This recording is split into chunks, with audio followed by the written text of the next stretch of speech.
अभी चैप्टर 4 हो गई।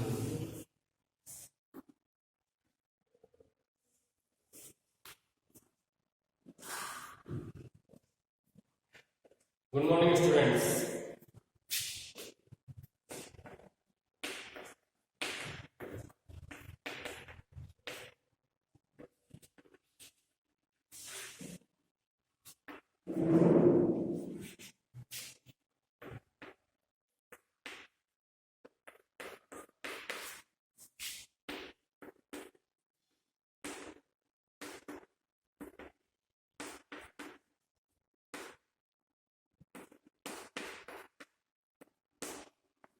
सेकंड पेपर राजस्थान का भूगोल हम लोग डिस्कस करेंगे,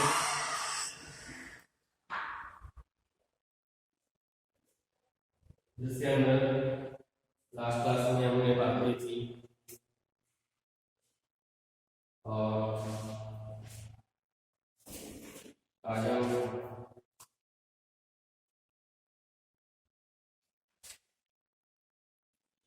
जनजातियों के बारे में बात कर रहे थे लास्ट क्लासेस के अंदर,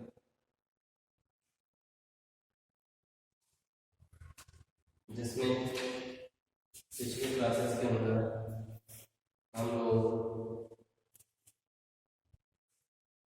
भील जनजाति, मीना जनजाति, इनके बारे में हम लोगों ने बात की थी।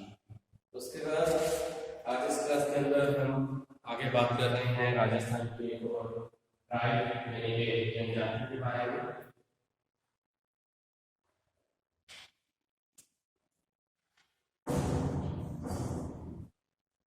आज जो जनजाति के बारे में हम डिस्कस कर रहे हैं वो जनजाति है राजस्थान की गरासिया जनजाति। तो हम टॉपिक की बात करेंगे। हम टॉपिक कर रहे थे ट्राइब्स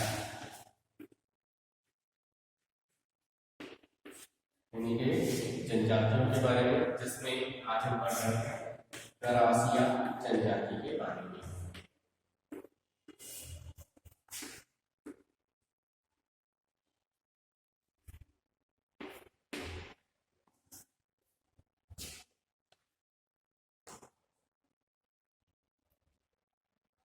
तो राजस्थान में जैसे हमने बात की थी पहले मीना जनजाति के बारे में, उसके बाद में हमने बात की थी भील जनजाति के बारे में।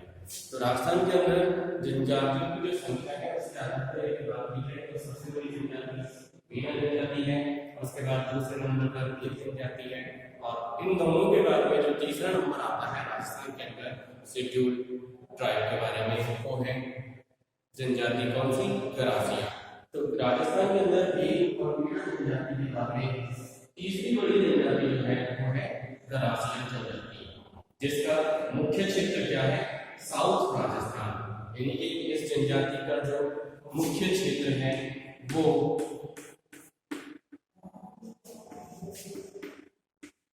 दक्षिणी राजस्थान है, जहां पर इनकी संख्या अधिक मात्रा में पाई जाती है। इनका विस्तार यहाँ पर अधिकांश मात्रा में पाया जाता है। और दक्षिणी राजस्थान के अंदर भी इस जनजाति का जो मुख्य क्षेत्र है वो कौन सा है? उदयपुर जिला है। यानी कि उदयपुर डिस्ट्रिक्ट के अंदर सबसे बड़ा एरिया है जहां पे इस गरासिया ट्राइब जो है उसका विस्तार पाया जाता है, और जिसका क्षेत्र के मुख्य रूप से कौन से क्षेत्र के अंदर है? उदयपुर जिले के हैं। यानी कि इनका विस्तार मुख्य रूप से उदयपुर जिले के अंतर्गत है। गरासिया जनजाति की उत्पत्ति के बारे में बात की जाए तो इस जनजाति की जो उत्पत्ति है वो राजस्थान के जो है वो चौहान राजपूतों के वंशज के रूप में गरासिया जनजाति को माना जाता है। ये मूल रूप से बड़ौदा के पास में जो चैनपाली क्षेत्र है वहां से चित्तौड़ के नजदीक के क्षेत्र में ये जनजाति ने आकर अपना जमाव किया था। धीरे धीरे इन्होंने अपने सभी जो इनके राजपूती शौक थे, राजपूती अंदाज था, राजपूती जनजीवन जो जीवन की शैली थी, उसको इन लोगों के द्वारा धीरे धीरे त्याग किया गया है, छोड़ दिया गया है। और भीलों की पुत्रियों से विवाह यहाँ हो जाता है और उनसे विवाह करके ये जनजाति के लोग भील जनजाति के समान ही अपने जीवन का यापन करते हैं। यानी कि ये लोग अब राजपूती जो तरीके हैं उनको तो इन्होंने छोड़ दिया है, लेकिन ये लोग अब जो इनके आसपास के क्षेत्र में भी जनजाति निवास करती है, वहां पर जो लोग हैं इन्होंने उन भील जनजाति की लड़कियों से शादी करके इन लोगों ने भील जनजाति के साथ ही अपनी जीवन शैली को बना दिया है। धीरे धीरे इनके अंदर बहुत सा परिवर्तन आने लगा है। गरासिया लोग जो है, गरासिया जनजाति के लोग,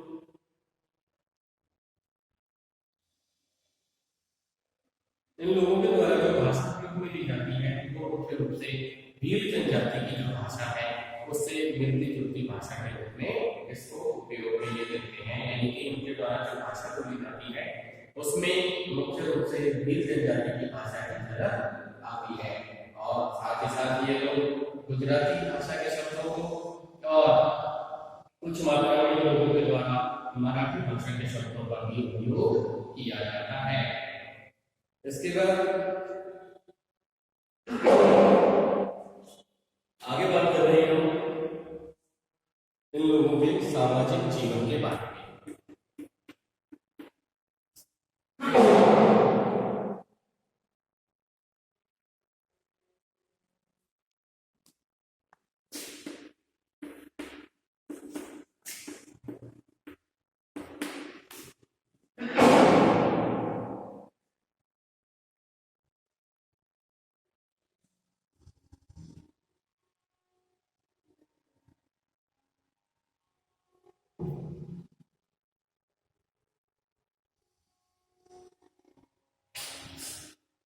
तो आगे बात कर रही है गरासिया लोगों का सामाजिक और पारिवारिक जीवन के बारे में।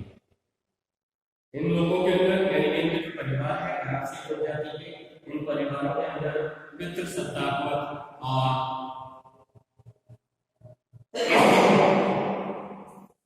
इन लोगों का जो परिवार है उनके अंदर पितृसत्तात्मक यानी कि पिता ही उसका आधार है, मुखिया होता है, और पितृवंशीय यानी कि पितृ का जो वंश चलता है पिता से संबंधित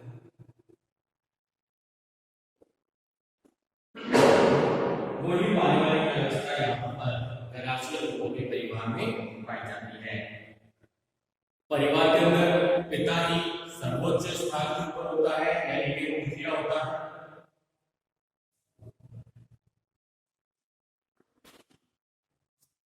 और उसी के ऊपर पूरे परिवार के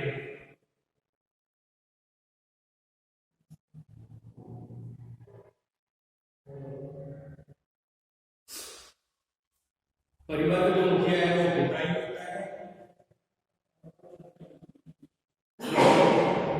और मुखिया यानी कि पिता के ऊपर ही पूरे परिवार के भरण पोषण की जिम्मेदारी होती है,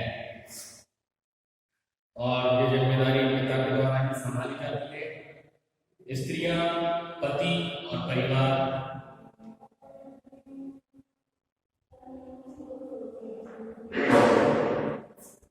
स्त्रियों द्वारा पति की सेवा की जाती है, साथ ही साथ परिवार को संभालने का कार्य भी मुख्य रूप से स्त्रियों के द्वारा किया जाता है। यानी कि स्त्रियां परिवार और पति की सेवा करती हैं, जिससे पारिवारिक व्यवस्था लोगों की उत्तम तरीके से चलती है। इनकी जो सामाजिक व्यवस्था है इसके आधार पर इनके गोत्र और अटक होते हैं। प्रत्येक गोत्र जो होता है उसका एक पूर्वज होता है जिसके आधार पर इनका गोत्र यानी कि वंश चला आता है, और गोत्र का जो वंश समूह है इसका जो उत्पत्ति माना जाता है वो किसी उसके संस्थापक से इसकी उत्पत्ति को माना जाता है। एक ही गोत्र यानी कि जो अटक है इनके सदस्यों में आपसी जो रिश्ता होता है वो भाई बहन का होता है, जैसे हमारे यहाँ होता है, उसी तरीके की पारिवारिक व्यवस्था इनके परिवारों में भी पाई जाती है। इनके अंदर विवाह की बात की जाए तो विवाह के बाद लड़का अपने माता पिता से अलग होकर के निवास करने लगता है। साथ इसके अलावा क्या है कि पिता जो है वो अपने खेत का एक भाग अपने लड़के को जोतने के लिए देता है, उसी जिससे वो उत्पन्न फसलों का उपयोग अपने लिए कर पाता है किसान। और इनके जो पारिवारिक व्यवस्था है इसमें गरासिया जनजाति के अंदर जो विवाह की व्यवस्था है उसको एक कॉन्ट्रैक्ट माना जाता है, संविदा के आधार पर इसको माना जाता है। यानी कि इनका मानना है कि विवाह है क्या होता है, एक कॉन्ट्रैक्ट होता है, एक संविदा होती है, यानी कि एक समझौते के तरीके से होता है और जिसका आधार क्या होता है, वधु मूल्य होता है, यानी कि वधु की कीमत चुकाना होता है। तो इस तरीके की पारिवारिक व्यवस्था के अंतर्गत विवाह इनके अंदर एक कॉन्ट्रैक्ट माना जाता है जिसका उद्देश्य मुख्य रूप से क्या होता है, वधु यानी कि जो लड़की है उसका मूल्य चुकाना होता है। इनके अंदर गरासिया जनजाति के अंदर मुख्य रूप से विवाह जो होते हैं ये 3 प्रकार के होते हैं।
विवाह के प्रकारों के बारे में, तो इनके अंतर्गत जो विवाह होते हैं वो 3 प्रकार के होते हैं।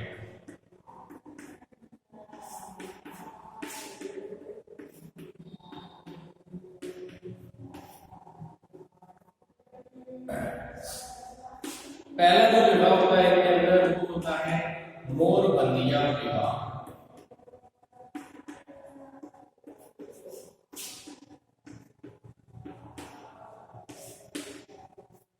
पहला जो विवाह का प्रकार है गरासिया जनजाति के लोगों में ये होता है मोरबंदिया विवाह, जिसमें विवाह बहुत कुछ हिंदुओं में जो प्रचलित ब्रह्म विवाह है उसके समान ही इनके अंदर भी विवाह को किया जाता है। यानी कि इस जो विवाह का प्रकार है इसमें फेरे, चोरी और मोर बांधना जैसी रस्मों को इनके अंदर पूर्ण रूप से किया जाता है। यानी कि हिंदुओं में जो विवाह होते हैं उन्हीं के समान इनका ये मोरबंदिया विवाह होता है, जिसमें फेरे की रस्म भी होती है, चोरी की रस्म भी होती है और मोर बांधना जैसी रस्मों को भी इस विवाह के अंतर्गत पूर्ण किया जाता है। दूसरा विवाह होता है पहरावा विवाह।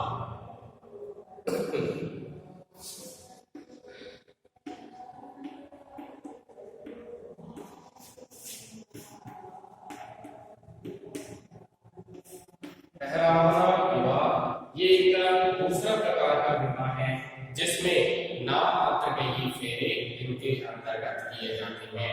यानी कि इनके अंदर जो विवाह की रस्म है वो नाम मात्र की जाती है, केवल वधु मूल्य के आधार पर इनका विवाह संपन्न होता है। और तीसरा विवाह होता है तांगा विवाह। यानी कि पहला विवाह तो कौन सा था, मोरबंदिया विवाह, दूसरा था पहरावा विवाह और तीसरा होता है तांगा विवाह, जिसमें क्या है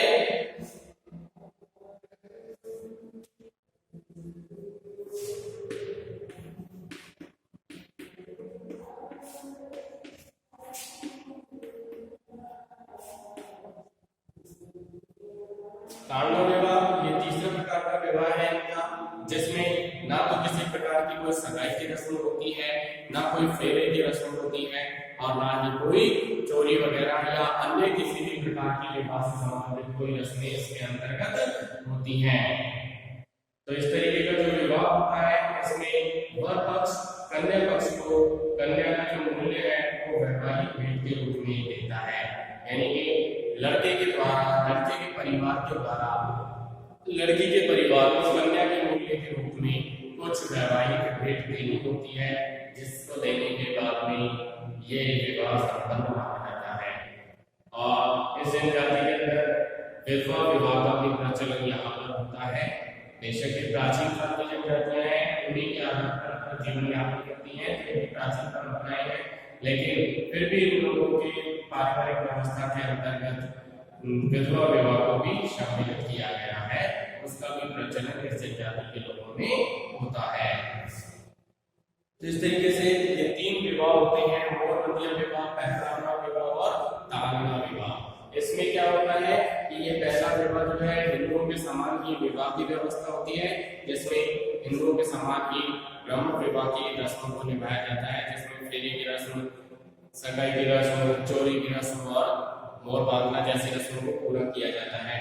दूसरा विवाह है पहरावना विवाह, जिसमें नाम मात्र के ही विवाह, जो विवाह की प्रक्रिया है उसके अंदर नाम मात्र के फेरों को किया जाता है। तीसरा विवाह है तालना विवाह, जिसमें किसी भी प्रकार की कोई रस्म नहीं होती, केवल कन्या मूल्य के लिए वैवाहिक भेंट दी जाती है लड़के के परिवार के द्वारा लड़की के परिवार को। तो इससे संबंधित तीसरा विवाह तालना विवाह है। और इसके अलावा जैसे हमने बात की थी कि इन लोगों के अंदर इनके पारिवारिक व्यवस्था में विधवा विवाह का भी प्रचलन इनके अंदर होता है। किसी भी विधवा विवाह से यदि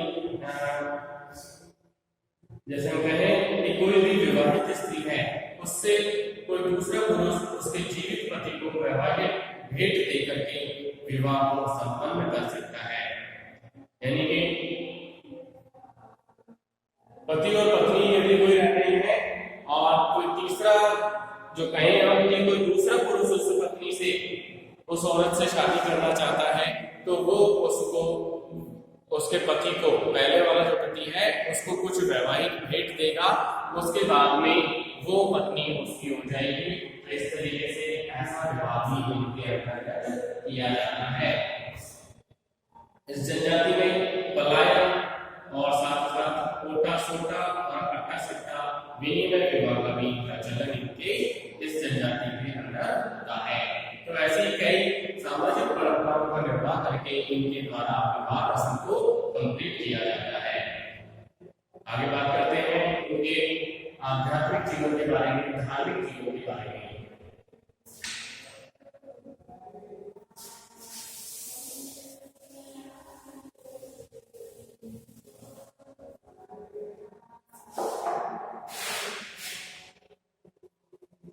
धार्मिक जीवन की बात कर रहे हैं। अभी तक हमने बात की उनके सामाजिक जीवन के बारे में।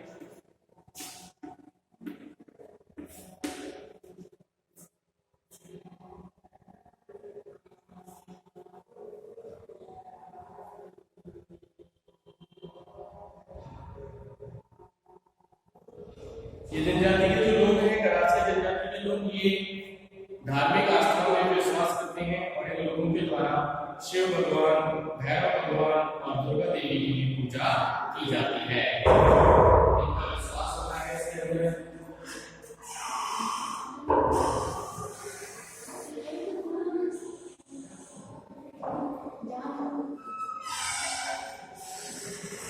ये तो बड़े हो रहा है छठी ना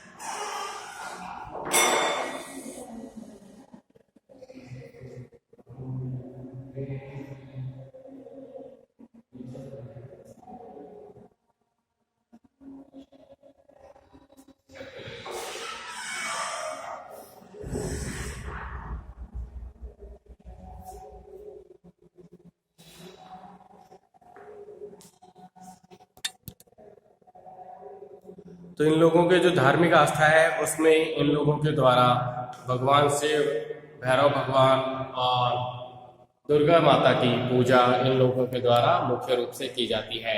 यानी कि इन देवी देवताओं के अंदर इनका अगाध विश्वास होता है, बहुत ही गहरा विश्वास होता है, इसलिए ये लोगों के द्वारा ये पूजा कार्य किया जाता है।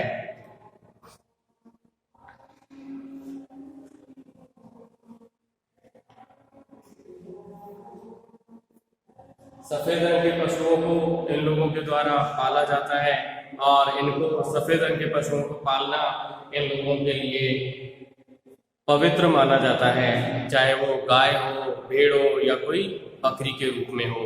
यानी कि सफेद पशु जब इन परिवारों के द्वारा पाले जाते हैं तो उनको पालना इन लोगों के द्वारा पवित्र माना जाता है। ये लोग अत्यधिक मात्रा में अंधविश्वास करते हैं, अंधविश्वासी होते हैं।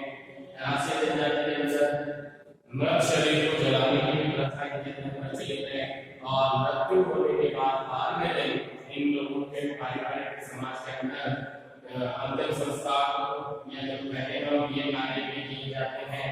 और राष्ट्रीय जनजाति के जो लोग हैं ये बहुत ही बड़े उत्साह से त्योहारों को इन लोगों के द्वारा मनाया जाता है। इनके जो प्रमुख त्योहार होते हैं वो होली और गणगौर होता है, यानी कि हिंदुओं के समान ये होली और गणगौर इनके त्योहार होते हैं। हाँ, इतना जरूर फर्क है कि इनका जो मुख्य त्योहार है वो होली और गणगौर को ही माना जाता है। इन लोगों के जो त्योहार है ये आखिरी जब आती है उससे ही शुरुआत हो जाती है, यानी कि जो अप्रैल के महीने में आती जाती है उसमें इन लोगों के द्वारा इनके जो त्योहार है वो शुरू होने माने जाते हैं। इनका सबसे बड़ा जो मेले होते हैं इस जनजाति के अंदर मेलों का अत्यधिक महत्व होता है, जिसमें लोगों के द्वारा स्थानीय मेले, संभागीय मेले और सबसे बड़े जो मेले होते हैं ये तीनों प्रकार के इनके द्वारा आयोजित किए जाते हैं। स्थानीय मेला ये किसी क्षेत्र विशेष के अंदर जो स्थानीय देवी देवता होते हैं उन्हीं की प्रार्थना, उपासना और उनके त्योहारों से संबंधित इन लोगों के स्थानीय मेलों के आयोजित होते हैं। संभागीय जो मेले हैं ये भागड़ पट्टी क्षेत्र के अंदर होते हैं और प्रतिवर्ष इनका स्थान परिवर्तित होता रहता है। सबसे बड़ा जो इनका मेला है वो मनखाव मेला होता है, यानी कि ये आम आदिवासी मेला भी इसे कहा जाता है। ये मनखाव मेला है जो इन लोगों के द्वारा किया जाता है। सबसे बड़ा मेला है जिसे आम आदिवासी जनजाति के मेले के नाम से भी जाना जाता है। राष्ट्रीय जनजाति के अपने अपने गांवों के अंदर पंचायतों का गठन भी किया जाता है। इनकी जो पंचायत है वो बड़े बुजुर्गों की पंचायत परिषद मानी जाती है। बड़े बुजुर्ग या बूढ़े जो लोग होते हैं उनकी परिषद के रूप में यहाँ पर पंचायतों का गठन किया जाता है। इसका जो प्रधान होता है वो गांव का मुखिया ही होता है, जो यानी कि पंचायत का जो प्रधान है वो कौन होगा? जो गांव का मुखिया होता है वही पंचायत का प्रधान होता है। राष्ट्रीय जनजाति के जो गांव है ये पहाड़ी क्षेत्रों में, दूर दूर के क्षेत्रों में, छोटे छोटे रूपों में, यानी कि हम कहें बिखरे हुए रूपों में ये गांव फैले हुए होते हैं।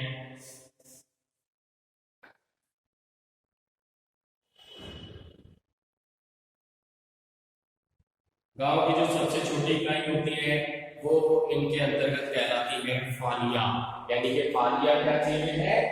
गांव की जो सबसे छोटी इकाई होती है जिसे हम लोग भाड़ी बोलते हैं उसे इन लोगों के द्वारा बोला जाता है फालिया।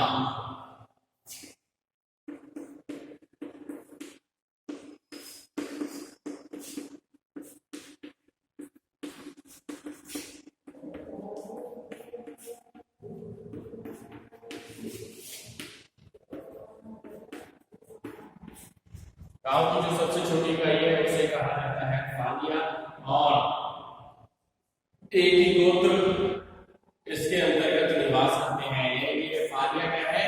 गांव की सबसे छोटी इकाई है, यानी कि इसके अंदर 10, 20, 50 घर होते हैं जो एक ही गोत्र के परिवार के लोगों के घर होते हैं। यानी कि फालिया क्या है? एक ही गोत्र के लोगों की गांव की सबसे छोटी इकाई होती है। पंचायत और मुखिया जो होते हैं इनका पंचायत के आदेश और जो पंचायत का मुखिया है, गांव का जो मुखिया है, इनके आदेशों का पालन करना इन लोगों के द्वारा पालन किया जाता है। इन लोगों के अंदर जो जनसंपर्क की स्थिति है वो भी इन लोगों के द्वारा बहुत ही ज्यादा कठोरता से इनके नियमों का पालन इन लोगों के द्वारा करवाया जाता है। आगे हम बात करते हैं इन लोगों की आर्थिक व्यवस्था के बारे में।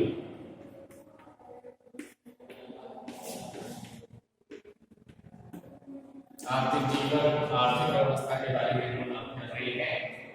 गरासिया जनजाति की इकोनॉमिक कंडीशंस यानी कि अर्थव्यवस्था के बारे में। तो गरासिया जनजाति के जो लोग हैं ये मुख्य रूप से पशुपालन और कृषि के ऊपर ही निर्भर रहते हैं। यानी कि इन लोगों के द्वारा मुख्य रूप से पशुपालन महत्वपूर्ण माना जाता है और पशुपालन के द्वारा प्राप्त होने वाली वस्तुएं अनाज है उनको बेच करके ही इन लोगों के द्वारा कुछ कमाई की जाती है अर्थव्यवस्था के रूप में। इन लोगों के द्वारा पशुपालन के साथ साथ कृषि कार्य भी इन लोगों के द्वारा किए जाते हैं। कृषि पालन, कृषि उत्पादन के द्वारा जो प्राप्त फसल है उसमें कुछ तो इनको अपने भोजन के लिए रखनी होती है, बाकी को ये लोग बाजार में बेच देते हैं जिससे भी इनको अर्थ की प्राप्ति होती है, यानी कि इनको धन की प्राप्ति हो जाती है। ये लोग पिछले कुछ समय से जनजाति के लोगों से जुड़ने लगे हैं, हीरों के संपर्क में ये लोग आने लगे हैं और जब से ये लोग जनजाति के लोगों के संपर्क में आए हैं तो ये लोगों के द्वारा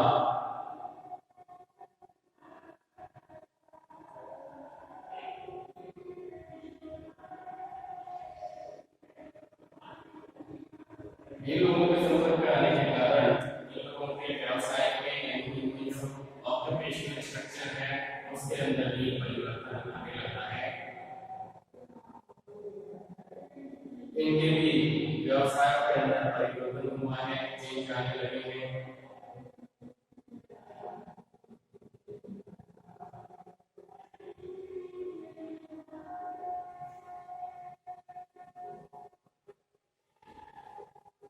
वर्तमान समय में लोगों के द्वारा लोगों के समाज की अर्थव्यवस्था से संबंधित कार्यों का भी कार्य भी किए जाते हैं और ये गरासिया जनजाति के जो लोग हैं ये मुख्य रूप से कृषि श्रमिकों का जीवन इन लोगों के द्वारा व्यतीत किया जा रहा है। यानी कि एग्रीकल्चर जैसे क्षेत्र के अंदर फसल पैदावार उत्पादन हो रहा है उन्हीं क्षेत्रों में श्रमिकों के रूप में अन्य लोग जिनके पास भूमि उपलब्ध नहीं है वो अन्य क्षेत्रों के अंदर जाकर कृषि भूमि पर जाकर अपना जीवन सैनिकों के रूप में व्यतीत करते हैं, अपने जीवन का निर्वाह कर रहे हैं। ऐसे एग्रीकल्चर लेबर के रूप में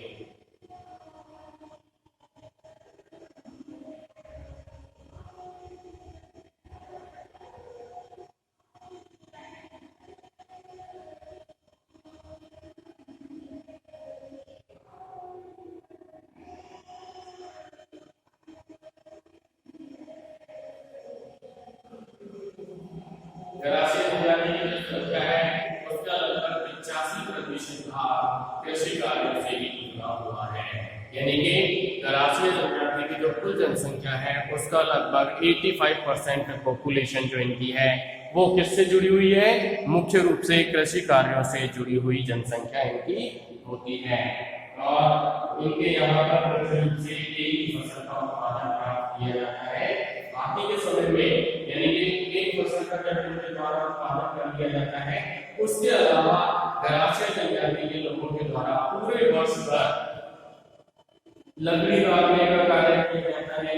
मजदूरी करने के लिए आसपास के जो नगरीय क्षेत्र हैं, शहरी क्षेत्र हैं, उन क्षेत्रों में जाने लगे हैं और पशुओं को चराने का कार्य लोगों के द्वारा किया जाता है और साथ ही साथ शिकार करने का कार्य भी पारंपरिक कार्य है जो इन लोगों के द्वारा किया जाता है।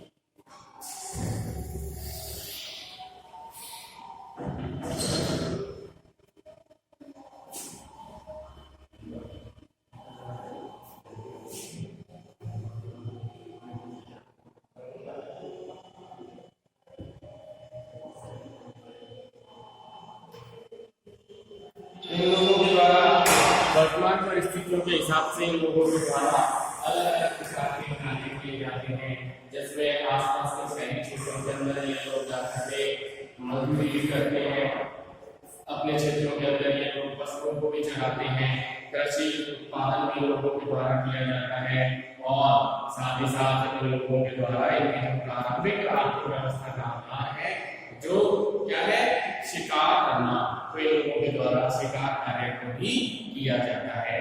तो इस तरीके से ये बात थी अपनी गरासिया जनजाति के बारे में जो राजस्थान के अंदर फैली हुई है और राजस्थान की तीसरी बड़ी जनजाति के रूप में इस जनजाति का विस्तार है जिसका मुख्य क्षेत्र हमने उदयपुर बताया था।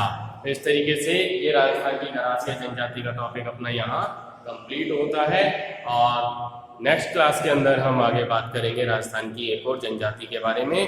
तो इस क्लास को हम यही कंप्लीट करते हैं और नेक्स्ट क्लास में आगे हम टॉपिक डिस्कस करेंगे राजस्थान की ट्राइब्स यानी कि जनजातियों के बारे में।